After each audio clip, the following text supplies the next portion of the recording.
Continuamos falando sobre a estrutura psíquica no nossa série Desvendando a Mediunidade, aqui na TV Nova Luz, juntamente com o grupo espírita Eurípides Barçanufo, o Recanto da Prece.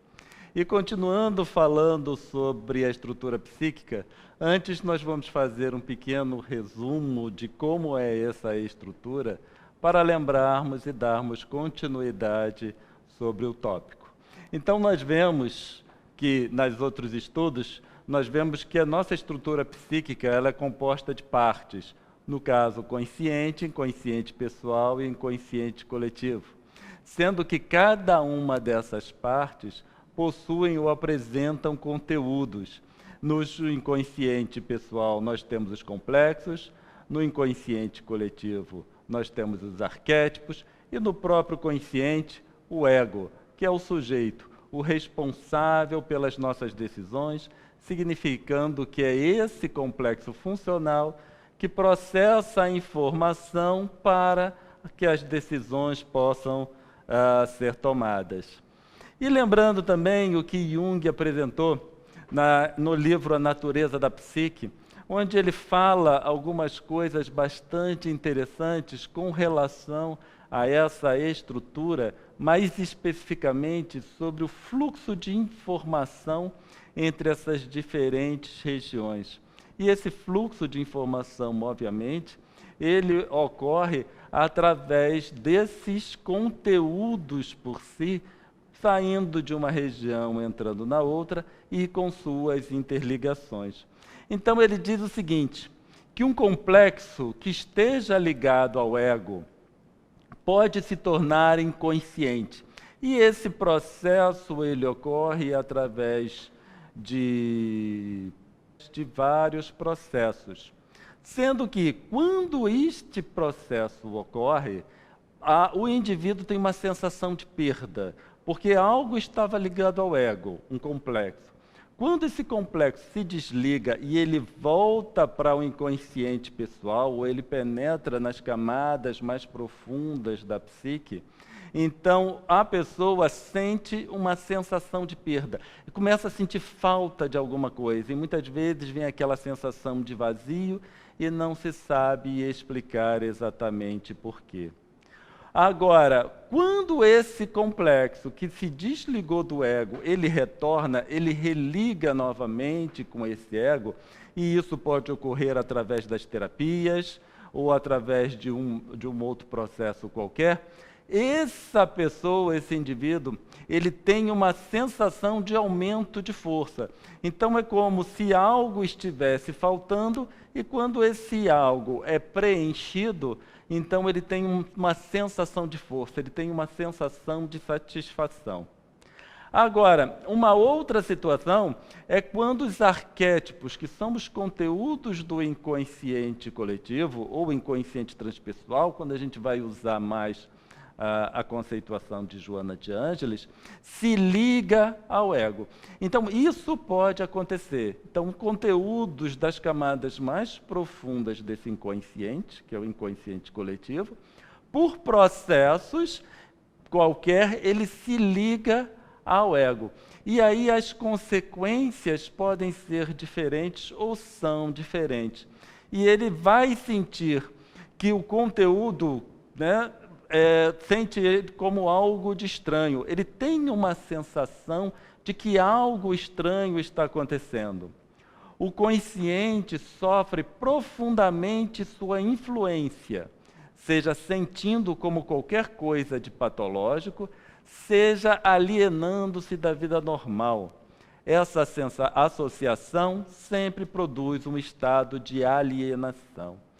Então a gente pode verificar, pelo que foi dito, que quando conteúdos desse inconsciente mais profundo, desse inconsciente coletivo, se liga ao ego por um processo qualquer, a sensação que o indivíduo tem já é bem mais acentuada do que quando conteúdos desse inconsciente coletivo se liga ou se desliga do ego. E essa associação sempre causa uma alienação. Isso significa que o indivíduo sente uma estranheza tão profunda que ele se aliena da realidade, se ele se aliena do que está acontecendo ao seu redor. Diante dessa complexidade, diante dessa situação que é bastante crítica, vamos assim dizer, nós gostaríamos de ler com vocês uma parte do livro de Jung, que é A Natureza da Psique, onde ele explica isso. Então, apesar de ser um texto um pouquinho longo, não muito, mas ele é muito esclarecedor com relação a esse evento, com relação a esses fenômenos. E uma coisa importante, a irrupção de arquétipos é um sintoma característico que marca o início de muitas doenças mentais. Então, esse evento do arquétipo sair lá do inconsciente coletivo e se ligar ao ego, pode ser o início de muitas doenças mentais.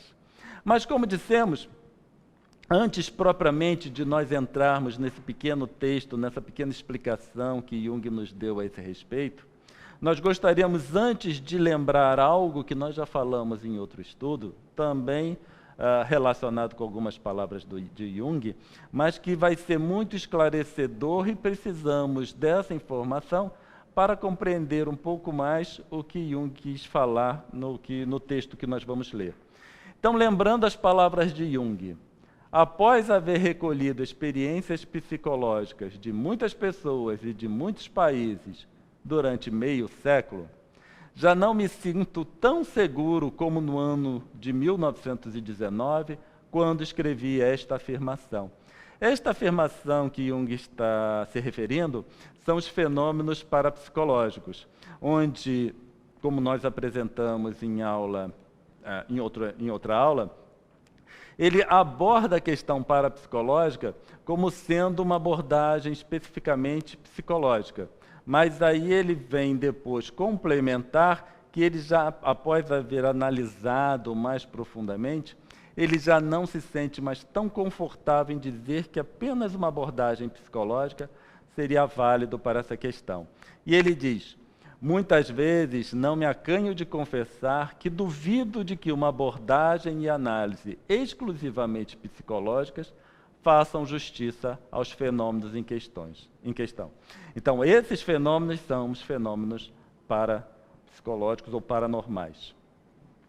Então, voltando àquele texto em que Jung traça algumas ponderações com relação à ligação de arquétipo ao ego, ele diz o seguinte: a associação de um conteúdo do coletivo ao eu significa esse complexo funcional que é o ego, produz sempre um estado de alienação, porque alguma coisa que deveria propriamente permanecer inconsciente, isto é, separada do eu, separada do ego, se intromete na consciência individual. Então, algo que a princípio deveria ficar separado do ego e completamente dissociado, por processos, ele pode fazer essa ligação. E continua: se consegue remover este conteúdo da consciência, o indivíduo se sente aliviado e mais normal. A irrupção destes conteúdos é um sintoma característico que marca o início de muitas doenças mentais. Os doentes são assaltados por pensamentos estranhos e inauditos. O mundo parece mudado e as pessoas apresentam feições desfiguradas e etc. Então, a gente consegue perceber, nós vamos continuar com esse texto, mas apenas nesse parágrafo, a gente consegue perceber que a irrupção de conteúdos do inconsciente se ligando com o ego é capaz de trazer grandes transtornos para o indivíduo. A sensação que ele vai experienciar é bastante diferente do seu usual e, por isso, obviamente, ele vai trazer uma série de desconfortos em que o indivíduo vai vivenciar. Quando esse conteúdo consegue retornar ao seu lugar de origem, então a pessoa tem uma sensação mais normal, tudo volta ao usual. Quando não, esse processo pode se prolongar. E Jung diz, continuando o texto de Jung, enquanto os conteúdos do inconsciente pessoal são sentidos como fazendo parte da própria alma do indivíduo, então esses conteúdos que estão no inconsciente pessoal, significando mais próximo do consciente, fazem parte da vida do indivíduo. O indivíduo tem a sensação de que aquilo faz parte da sua vida. Mas quando vai para o inconsciente coletivo, sempre lembrando que o inconsciente pessoal são as experiências dessa nossa vida, enquanto que o inconsciente coletivo ou transpessoal é o acervo de outras experiências, encarnações, propriamente dito, a coisa pode ser diferente. E Jung diz, os conteúdos do inconsciente coletivo parecem estranhos e como que vindos de fora. A reintegração de um complexo pessoal produz um efeito de alívio, ou, frequentemente, até mesmo a cura. Ao passo que a irrupção de um complexo do inconsciente coletivo é um fenômeno profundamente desagradável e mesmo perigoso. O paralelo com a crença primitiva nas almas e nos espíritos é manifesto. Essa parte é interessante e nós vamos continuar ainda com mais um parágrafo de Jung. Essa parte é interessante em que Jung faz toda uma análise das sensações ou da experiência que o indivíduo vivencia. Quando o ego se relaciona com conteúdos do inconsciente pessoal, que são sensações bem mais suaves, bem mais sutis, e comparado com essa relação do ego com conteúdos do inconsciente coletivo, em que o processo, a gente pode dizer assim, é mais agressivo para o indivíduo que experiencia. E com isso, a sua vida, de alguma forma, passa a experienciar conflitos e transtornos. Agora, o mais interessante, que é válido aqui para nós, no nossa série Desvendando a Mediunidade, é que ele fala, o paralelo com a crença primitiva nas almas e nos espíritos é manifesto. Ele começa a comparar essa relação, ou esse relacionamento entre conteúdos do inconsciente coletivo com o ego, com experiências relacionadas com as almas e os espíritos, essas crenças primitivas.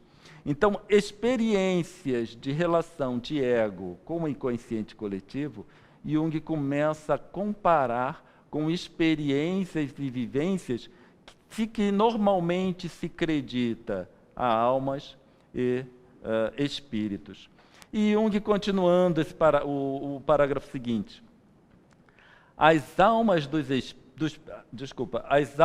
primitivos correspondem aos complexos autônomos do inconsciente pessoal, e os espíritos aos complexos do inconsciente coletivo. Em linguagem científica, diríamos prosaicamente que aquilo que o primeiro considera como almas ou espíritos são complexos psíquicos. Em vista do papel extraordinário que a crença nas almas e nos espíritos tem desempenhado na história da humanidade e também na atualidade, não podemos contentar-nos apenas em constatar a existência de tais complexos, mas devemos penetrar um pouco mais profundamente em sua natureza. E essa relação em que Jung faz, em que considera os complexos como os espíritos, ou manifestações dos espíritos, torna bastante interessante para nós. Porque ele vai considerar, né, essa questão desses fenômenos paranormais apenas como uma avaliação psicológica.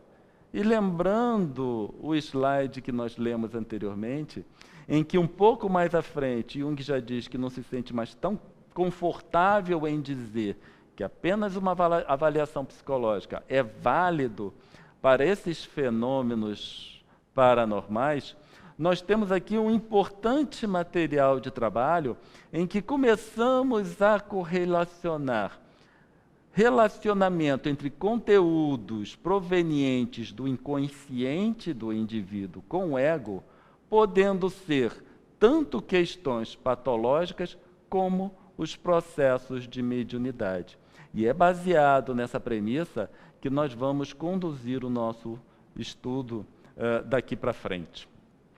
Então nós temos, continuando no livro Médiuns e Mediunidade, que foi ditado pelo espírito Viana de Carvalho com a psicografia de Divaldo Franco, em que Viana de Carvalho diz o seguinte: a linha divisória que assinala a transferência do estado paranormal para o patológico é muito sutil, dando margem à crença de que alguns níveis de consciência mística sejam confundidos com as distonias esquizofrênicas.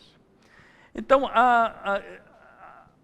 a imagem começa a tomar corpo, em que nós temos conteúdos do inconsciente coletivo se relacionando com o ego, trazendo desconforto. E Jung correlacionou isso com o que comumente se considerava ação de espíritos.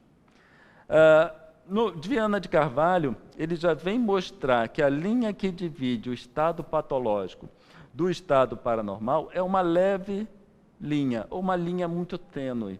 Então a gente começa a perceber que é possível abordar os processos mediúnicos em uma visão psicológica, especialmente da psicologia junguiana, considerando que nesses processos mediúnicos os conteúdos do inconsciente coletivo, do médium, possam vir e se ligar ao ego para se tornar consciente, se conscientizar. E esse ego, como mantém uma relação com o corpo físico, poder então, obviamente, trazer a mensagem que o espírito comunicante deseja. Obviamente que existem várias nuances desse processo e nós vamos continuar abordando essas diferentes nuances para tentar esclarecer cada vez um pouco mais como isso acontece. Recorrendo então a Joana de Ângeles, no livro Triunfo Pessoal, ela diz o seguinte: não houvesse nos médiuns os recursos primordiais que podemos considerar como informações adormecidas, fruto das experiências pessoais antes vivenciadas, tornar-se-ia muito difícil a ocorrência dos fenômenos psicofônicos, psicográficos e artísticos, na sua grande variedade, que necessitam de impressões correspondentes às ideias que serão exteriorizadas pelo comunicante espiritual. Então, Joana de Ângeles, ela já vem abordar, o fato de que o acervo do médium é muito utilizado nos processos mediúnicos. E se o médium não tivesse esse acervo, essas comunicações ficariam muito difíceis ou até inviabilizadas. Então, nós temos que, nas comunicações mediúnicas, o espírito utiliza desses conteúdos, desse acervo do médium, para formar, para montar sua mensagem, sua comunicação e poder, então, ser transmitida. E vai ser transmitida, obviamente, através da organização física do médium. Lembrando sempre que Jung, ele aborda a questão do ego, esse complexo funcional, como fazendo a ligação entre o psíquico e o somático, entre mente e corpo físico. Agora, toda e qualquer teoria que é apresentada sobre os processos espirituais propriamente dito, necessitam ser confrontados com a codificação. E ao ser confrontado com a comunicação, se a gente consegue perceber que faz algum sentido, então a gente pode continuar trazendo essa abordagem, porque, obviamente, confrontando com a codificação, apresenta sentido, tem significado. E para isso, obviamente, já que nós estamos falando de mediunidade, nada melhor do que recorrer ao livro dos médiuns propriamente dito. E lá nós encontramos o seguinte: o espírito aure não as suas ideias, porém os materiais de que necessita para exprimi-las no cérebro do médium. E que, quanto mais rico em materiais for esse cérebro, tanto mais fácil será a comunicação. Então nós temos lá no Livro dos Médiuns, numa nota de rodapé trazida por Kardec, que o espírito comunicante, ele vai buscar o acervo do médium e vai utilizar esse acervo propriamente dito para montar a sua mensagem, para montar a mensagem que ele deseja transmitir para os encarnados através do processo mediúnico. Então nós começamos a abordar essa questão da comunicação mediúnica ocorrer na região inconsciente do médium e ser trazida para o consciente, fazendo com que essa mensagem possa ser exteriorizada. Agora, quando a gente vai analisar mais profundamente os efeitos dessa ação, bem explicados por Jung, nós vamos entender o desconforto inicial do médium, no médium que começa a vivenciar essas comunicações mediúnicas. Esse desconforto, essa sensação de vazio, essa sensação de conflito entre o próprio indivíduo e o exterior, o médium vivencia em grande escala, especialmente ou mais especificamente no início da sua vida como médium, no início das manifestações propriamente dito. Agora, esses efeitos, esses sintomas, precisam ser adequadamente educados. Através dessa educação mediúnica, o médium começa a ter controle sobre essa ação do inconsciente no seu consciente. Ele passa a se acostumar com o processo. Se acostumando com o processo, ele não vai ser tão afetado assim pelas sensações negativas. E se o for, ele vai saber que são passageiros. Agora, obviamente, que esse início da mediunidade em decorrência desses processos é difícil, requer atenção, mas mais importante, requer um trabalho bem árduo do médium, onde ele vai vivenciar essas situações, obviamente, dependendo do grau de mediunidade que ele apresente, ele vai vivenciar essas situações ao longo do seu dia, várias vezes, esporadicamente ou apenas nas casas espíritas. Mas o importante é sempre se ligar a uma casa espírita, alinhada com a doutrina espírita propriamente dita, para que ele possa receber a educação mediúnica necessária, que vai esclarecê-lo sobre os fenômenos, e assim se acostumar cada vez mais com o processo mediúnico e se tranquilizar, sabendo sempre se tratar de um processo mediúnico. Ficamos aqui então nesse momento.